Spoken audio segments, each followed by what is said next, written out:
Truman Capote's ashes were once news. The number 43, $750 on the auction receipt, was enough to make headlines giddy.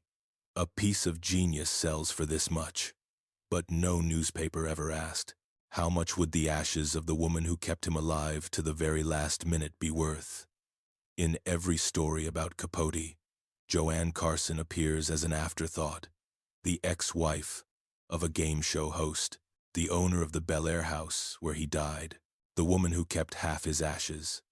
Those neat little labels cover over a life eroded by serving two brilliant men, Johnny Carson and Truman Capote. One turned her into decor inside a New York gilded cage. The other turned her house into a clinic for a dying genius. When her hands let go of Capote's for the last time, at 12:23 p.m., on the 25th of August 1984, no camera was rolling. The only thing left was a wooden box on a bedside shelf. And 3 decades later, that box too was sold as a luxury object. So what, if anything, does history leave to the woman who carried the deaths of 2 monuments without ever getting a monument of her own? To understand that question, the camera has to pull back, out of the Bel Air bedroom, out of the auction room, back to a time when the name Joanne Carson did not yet exist, back when she was simply Joanne Copeland. Born in Los Angeles in 1931, no one trained Joanne to become the main character. From childhood, she was trained to be the perfect companion to someone else's main character. In convent schools, among the smell of incense and old wood and polished pews, the nuns did not just teach prayers, they taught the art of softening a room. They taught girls when to be silent, how to smile so that other people's rough edges smoothed out, how to step half a pace back so as not to block the light shining on an important man. Those lessons, drilled day after day, sculpted a particular kind of self. Joanne slowly became a kind of polished porcelain, in the most literal sense of the phrase. Her surface was always smooth and cool, without a visible flaw. Her voice was trained not to be too loud or too soft. Her footsteps were taught to be light, to leave no unnecessary sound behind. She was trained to turn herself into the ideal background for someone else's entrance. To frame, to support, but never to overshadow. And like any piece of porcelain in a glass cabinet, that perfection carried an extreme fragility. One wrong impact, one tiny crack, and everything could shatter. When America entered the so-called golden age of air travel, Joanne moved from convent corridors to the sky. She became a flight attendant for Pan Am, an embodiment of the feminine ideal America wanted to showcase to the world. Pressed uniforms, a small hat, white gloves, a ready smile, an elegant walk up and down the aisles. For many young women, the job was a doorway to independence. For Joanne, it was a modernized version of what the convent had already taught her, standing in the narrow aisle between rows of seats. She was supposed to be emotional air conditioning for an entire cabin. The angry passenger had to soften under her tone of voice. The drunk passenger had to be led away with a practiced smile and steady eye contact. The lonely passenger needed to find, on her face, just enough attention to feel seen without being invited closer. From the outside, it looked glamorous, flying around the world, rubbing shoulders with businessmen, diplomats, entertainers, appearing in airline brochures as the face of American elegance. Inside Joanne, another rhythm vibrated. Behind the perfectly timed smile was a profound, vibrating anxiety. Sleep rarely came without pills, coffee, tranquilizers, and the habit of controlling tiny details became survival tools. Joanne was the kind of woman who needed validation like oxygen. Each compliment, each acknowledging glance bought her a few more hours of inner calm. Each moment of being overlooked scratched the glaze of her polished surface. That craving to be seen and recognized would become a red thread pulling her into the orbits of men who needed the entire world to be their audience. In 1960, one of those orbits swung straight across her path, Johnny Carson. When she met Joanne, Johnny was already a sharp comedian on the rise. Not yet an institution, but well on his way. He was quick, brilliant, instinctively tuned to the timing of laughter. When he walked into a room, he carried the energy of a stage with him, talking as if there were always an invisible audience listening, knowing exactly which line would land, which throwaway joke would lift the mood. For someone trained her whole life to be the background to someone else's shine, that energy was frightening and magnetic at the same time. 3 years later, in 1963, they married.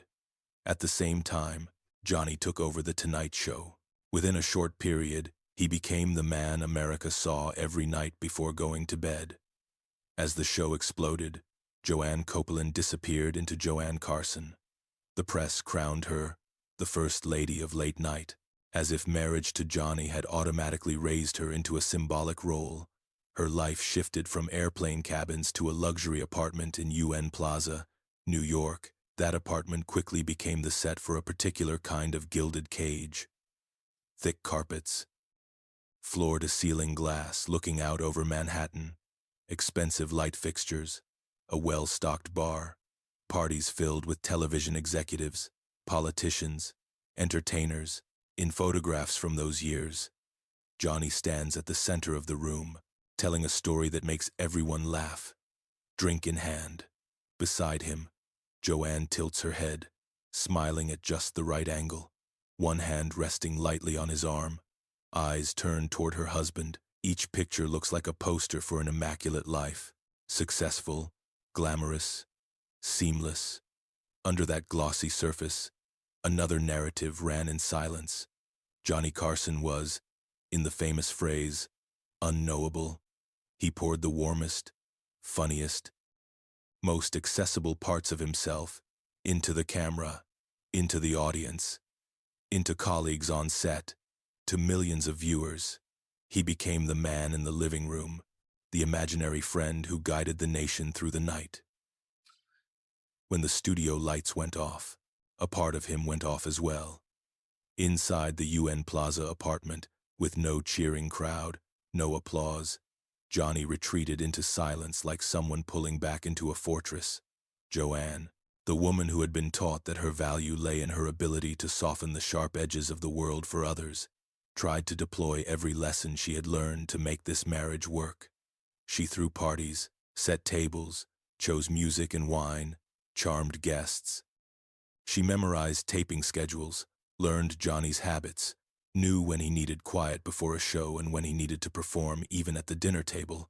She volunteered to become the invisible infrastructure behind a great man, making sure everything ran smoothly, so all he had to do was step out and shine. In return, she slowly took up residence inside a glittering gilded cage of unsatisfied longing. There were evenings when the entire country was laughing with Johnny Carson, and in the UN Plaza apartment, Joanne ate a cold dinner alone because her husband was still at the studio. There were nights when she sat on the sofa watching a pre-taped monologue, listening to recorded laughter wash over his voice, while the real Johnny sat in the next room in silence, smoking in the dark. The man who spoke to America for a living could come home and not say a single word to his wife, under the pressure to maintain the illusion of a perfect marriage. Not just for personal pride, but for the brand of the show. Joanne began to shrink. She lived on frayed nerves, light tranquilizers and white wine. Her body thinned out, her features sharpened, her eyes widened from chronic lack of sleep. She became the piece of polished porcelain positioned in the middle of the living room, admired, complimented, photographed, but rarely asked if there were cracks beneath the glaze. In that setting, in 1966, another figure entered Joanne's story, bringing with him a darker kind of light, Truman Capote. At this moment, Capote stood on the summit of fame. In Cold Blood had just been published, redefining what a non-fiction novel could be, and turning him into one of the most powerful literary voices in America. He drifted into high society parties, like a small, strange creature that somehow dominated the room, short, with a high, lispy voice, a half-mocking, half-judging smile, eyes that skimmed across faces like a scanner reading text, in a crowd that liked to see itself described in society pages. Truman Capote did not just notice dresses, status, or witty remarks. He possessed something people later called predatory empathy, a gift and a weapon at the same time. He could look past someone's polished exterior and lay a finger on the softest spot beneath. When he met Joanne at one of those parties, he didn't see Johnny Carson's wife the way everyone else did. He saw a piece of polished porcelain trembling on the edge of a fall. He looked at her and delivered a line she would never forget, that she looked like an extremely expensive piece of china, so thin that the slightest touch might crack it. It wasn't just a joke, it was a diagnosis. In Truman's gaze, Joanne was not simply a glamorous accessory to Johnny's success. She was her own buried story, full of hairline fractures, trapped in a display case, being seen that way, not as decor, but as a person with fear and a real threat hanging over her, pulled Joanne toward Truman with a force that surprised even her. The attraction between them did not follow the straight line of an affair. This was not a seduction of the body so much as a seduction of the mind.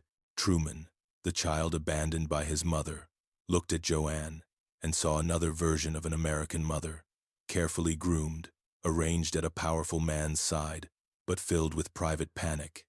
In her, he recognized the tragic ghost of his own mother, this time in a form he might rescue, or control, or at least rewrite on the page. Joanne, in turn, found in this small, sharp-tongued man something Johnny had never given her, a man who did not need her to be the hostess for his punchlines, but needed her as a listener.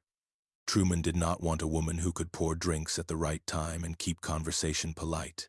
He wanted a confidant, someone who could hear his rage, his cruel jokes about New York's elites, his childhood memories no one wanted to revisit. They began to build a private territory that did not exist on the plane of gossip columns, but along a telephone line. Both Truman and Joanne suffered from chronic insomnia.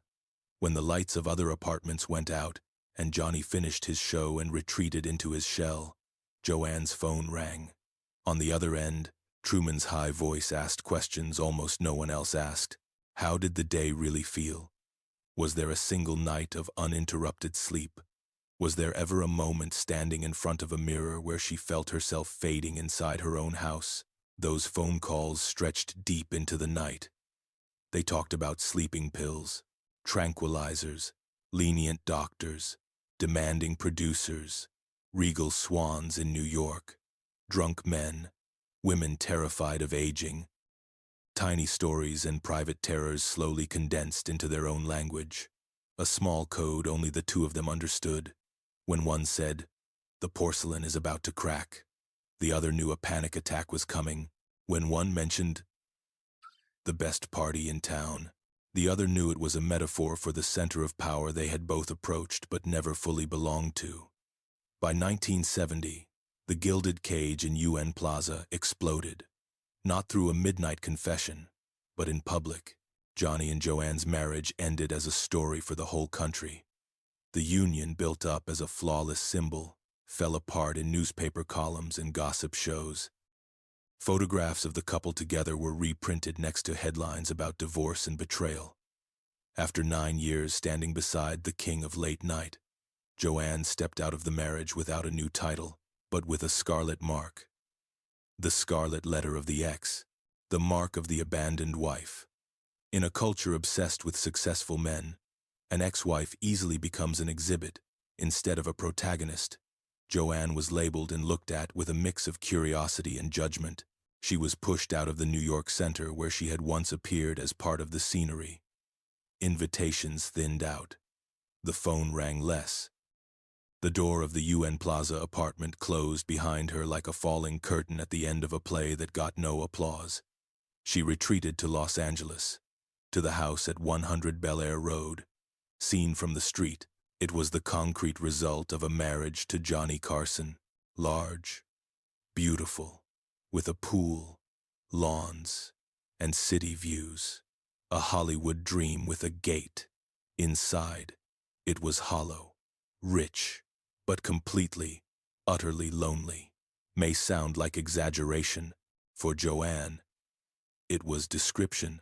No more taping calendars, no more UN Plaza parties, no more cleaning up backstage after live television. Every skill she had spent years perfecting, the skills of being background, support staff, invisible infrastructure, suddenly had nowhere to go, sitting unused in a quiet house. At the same time, in New York, another kind of exile began to tighten around Truman Capote's neck. In 1975, he published La Côte Basque 1965, a chapter from his unfinished novel Answered Prayers. Behind barely altered names, New York's high society recognized themselves, exposed, affairs, abortions, humiliations carefully hidden beneath layers of grace. For Truman, it was literature, truth sharpened to cruelty. For the swans, who had taken him into their homes, beds, and confidences, it was betrayal. The reaction in New York was a social execution, carried out quietly and efficiently. Truman's phone stopped ringing. Invitations vanished. Tables that had once reserved him a chair no longer had a spare seat. No one needed to scream or issue statements. All that was required was to stop saying his name. In the eyes of those who had once celebrated him, he died long before his body did. At that point, Joanne was already living in her own form of banishment. When Truman looked west, thinking of leaving New York, he knew exactly which door might open. The door at 100 Bel Air Road. There lived the woman he had once joked, and eventually believed, was one of the only two people on earth who know what it feels like to be kicked out of the best party in town. He left Manhattan carrying a ruined body, a stained career, and a terror of being forgotten, and flew to Los Angeles, to Joanne's house, from the mid-1970s to the mid-1980s. 100 Bel Air Road turned into a hermetically sealed biosphere. The big gate closed, sealing the house off from the rest of the city. The curtains stayed half-drawn, keeping outside light from probing too deeply inside. Time in the house no longer followed broadcast schedules or publishing calendars, but the rise and fall of dosages, sleeping pills, painkillers, tranquilizers, nights without sleep, mornings arriving late. Oxygen in that biosphere was often less about air than about vodka, pills, and a carefully maintained illusion that if they just continued like this long enough, somehow everything would be all right. In that closed world, the relationship between Joanne and Truman reorganized itself into a quiet contract, a symbiotic survival pact. Truman needed a refuge and someone who would not judge him, a late, surrogate mother who could hold both his cruelty and his fragility. Joanne needed a new purpose, to pour into the void Johnny Carson had left behind. She had a highly specialized skill set, the invisible infrastructure practice that life with Johnny had drilled into her. She knew how to maintain schedules, keep a household running, protect a reputation, regulate the daily temperature of a talented man so he could focus on the one thing he did best. The difference was stark. With Johnny, that one thing was making a nation laugh. With Truman, that one thing was supposed to be writing. Joanne stepped into her new role with terrifying devotion. She managed Truman's medications, which bottle at which hour, which pill before sleep, which pill when the panic peaked. She made sure the fridge held foods he could eat, even if those meals were strange mixtures of cravings and medical necessity. She handled the phone, sorting every call. The curious were kept outside. The truly concerned were allowed in. She wasn't just a friend. She became In effect, his external nervous system, processing the world so that, at least in theory, he could focus on the page. But Truman's body was no longer the body of a healthy, middle-aged man. Alcohol, drugs, sleeping pills, and stress had taken their toll. He was bloated, his face swollen, his limbs heavy. Every movement required support from a wall or a piece of furniture. He fell, sometimes breaking bones. His nervous system betrayed him, making him faint without warning. Joanne, who had once glided between airplane aisles and across polished floors in UN Plaza, now had to learn how to lift, bandage, and steady a body that could no longer reliably carry its owner. During detox cycles, the Bel Air house turned into a small, private hell. Truman confronted the things he had used substances to avoid. He screamed in hallucinations, seeing giant insects crawling across the ceiling, feeling imaginary creatures move under his skin. For doctors, these were symptoms. For Joanne, they were storms she had to sit inside. She could not talk him out of them with rationality, could not simply tell him to calm down and leave the room. She sat by the bed, let him crush her hand in his grip, and repeated a phrase like an incantation. "Babe isn't here. Truman, it's just us. Just Joanne." That sentence was reassurance and reminder. In this world shrunk down to one bedroom, he had exactly one ally left. Between those loops of detoxing and relapsing, of losing and regaining consciousness, one myth remained for both of them to cling to. Answered prayers. If In Cold Blood was the masterpiece completed, Answered Prayers was the masterpiece perpetually in progress, whispered about as the book that would tear away all pretense from the rich. For publishers, critics, and fans, it became a promise that refused to close. Inside the Bel Air house, Truman's writing room was maintained like a small chapel. Joanne kept yellow legal pads stacked neatly, pencils sharpened, desk cleared, chair placed just so. The door to that room, when closed, was a curtain between myth and reality. Reality was not kind. Truman's ability to sit down and write a coherent sentence had eroded. Each attempt to write forced him to face himself, to face the possibility that the life built with words might end in a blank page. To the outside world, Joanne stood as gatekeeper. She answered letters, phone calls, messages, assuring everyone that Truman was still working, at a very Capote pace. She said chapters were emerging, that genius took time, that people should trust the process. She protected his reputation from two deadly words for any writer: creative impotence. But her defense of the answered prayers myth was not only for his sake. It was also a way of defending her own life. If she admitted there was no manuscript, that the book existed only in rumors and fragments, then the entire decade of Bel Air would be stripped of meaning. All those hours of organizing pills, keeping the writing room pristine, lying to publishers to buy more time. All of that would no longer be the story of tending a working genius. It would become the story of nursing a phantom. So Joanne chose to believe, and to tell others, that she had seen the finished manuscript. She insisted that Answered Prayers existed, had once sat on that desk, its pages filled. In doing so, she became, as one observer put it, an accomplice in the greatest literary con of the century.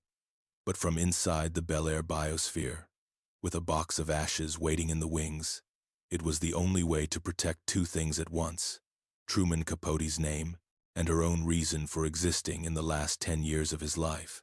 By the summer of 1984, Truman's body was sending signals that could no longer be ignored. Liver, heart, blood vessels, nerves, everything had been worn down by alcohol, chemicals, drama, and exile. He understood that there was very little road left. In his early 50s, he had the body of someone much older. Hospitals in Los Angeles were the logical option. Capote had never lived by logic. At every crucial moment of his life, He had chosen the stage that best suited the story. Death would be no exception. He decided he would not die under fluorescent lights, in an anonymous hospital room, among strangers who knew him only as a name on a chart. He wanted to die in a familiar bedroom, in sheets already soaked in medicine and sweat, with the hand of the one person he allowed to witness his decay, Joanne. She accepted. Once again, Joanne took on a role no one else could fill. Final nurse, last protector, ultimate audience, for a life that had been fueled by applause. 2 days later, on the morning of the 25th of August 1984, in that bedroom on Bel Air Road, Truman Capote woke up one last time. There were no more jokes about the swans, no more barbs at high society, not even the usual acid remarks about New York. He spoke of his mother, Nena, the first woman to abandon him, a figure who had never left his inner world. In that moment, the layers of performance, persona, and wit dropped away, revealing the abandoned child. Underneath, Joanne held his hand, not as a fan clutching a celebrity, not as a lover holding a beloved, but as someone holding a sick child calling for its mother when the real mother was not there. She became his proxy, the stand-in for the absent parent. At 12:23 p.m., Truman Capote died in Joanne's Bel Air bedroom. On her bed, with her hand as the last human contact he would ever feel, the world outside did not slow down. News spread. Obituaries were written. People who had once turned their backs resurfaced with stories that began, "We were so close." Once, high society New York whispered to itself about the tackiness of the scene, one of its great writers dying in the home of a game show host's ex-wife in Los Angeles, rather than in Manhattan, rather than in the arms of one of his elegant swans. His ashes were split in two. One half went to Jack Dunphy, the longtime companion who had shared much of his adult life. The other half went to Joanne Carson, the woman who had given him his final refuge. Even in death, Capote was divided between two worlds, literary New York and television Los Angeles, the official partner and the woman of his decline. Joanne placed her half of the remains in a wooden box and set it on a shelf by the bed where he had died. From that moment on, the box became her silent roommate. For the next 30 years, anyone entering Joanne's bedroom would see, before a wedding photograph or a certificate, that wooden box. The woman who had served two monumental men ended her life, sleeping under the shadow of a container, holding half of one of them. She spoke to the box sometimes. In words too quiet to carry through a closed door, she dusted it, straightened it whenever she cleaned the room. On Truman's birthday, she organized small gatherings, placed flowers and candles, poured drinks. Guests raised their glasses toward the box and told stories. These were birthday parties not for the living, but for ashes, rituals at once bizarre and gentle, a way to keep a portion of a vanished world alive inside an increasingly quiet house. Joanne Carson died in 2015. A year later, in 2016, the Bel Air house was cleared, belongings sorted, memories packed into crates. Truman Capote's ashes, the portion that had sat on her bedside shelf, became a lot number in an auction catalog. Lot 548. Description: the ashes of Truman Capote, preserved in a container, with documentation. The lot went up alongside Joanne's dresses, furniture, papers, photographs. In the auction room, the remains of the man who wrote Breakfast at Tiffany's were no longer sacred remnants of a life, but an ultimate luxury good, the rarest item for anyone who wanted to own a tangible piece of legend. When the gavel fell, the number stopped at 43, $750. Headlines once again had something to play with. Truman Capote's ashes sell for $43. 750. Genius. Once more. Became news. In all those headlines, no one asked where Joanne Carson's ashes were. No camera had captured her sitting by the bed at 12:23 p.m. on the 25th of August 1984. No article added up the hours she spent changing bandages, cleaning floors, cooking meals, checking pulses, answering phones, lying to publishers, talking a genius down from hallucinations of giant insects on the ceiling. There was no auction lot labeled "The Woman Who Kept a Man Alive for 10 Extra Years with Her Own Life." In television history, Johnny Carson is still the king of late night, the host who defined an era.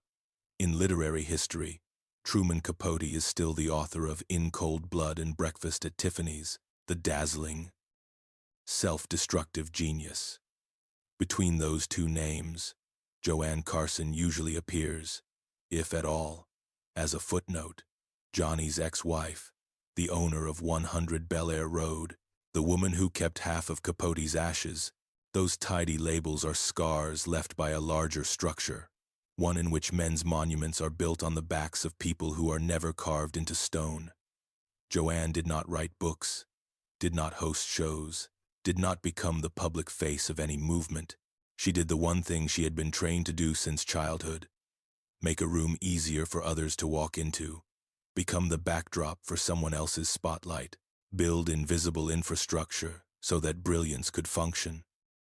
The price she paid was a lifetime spent in nameless roles: wife, hostess, nurse, mother, last audience, keeper of the remains. When Truman Capote's ashes were sold as a collectible for $750, people could legitimately marvel a piece of genius sells for that much. But if the question is turned around, how much are the ashes worth of the woman who kept him alive, who turned her home into his hospital, who turned her own life into a sealed biosphere for a collapsing genius? History falls silent, in quote, and in that silence lies the real tragedy of Joanne Carson, a woman who carried the deaths of two monuments, yet could not secure for herself so much as a clear place in the memory of the crowd.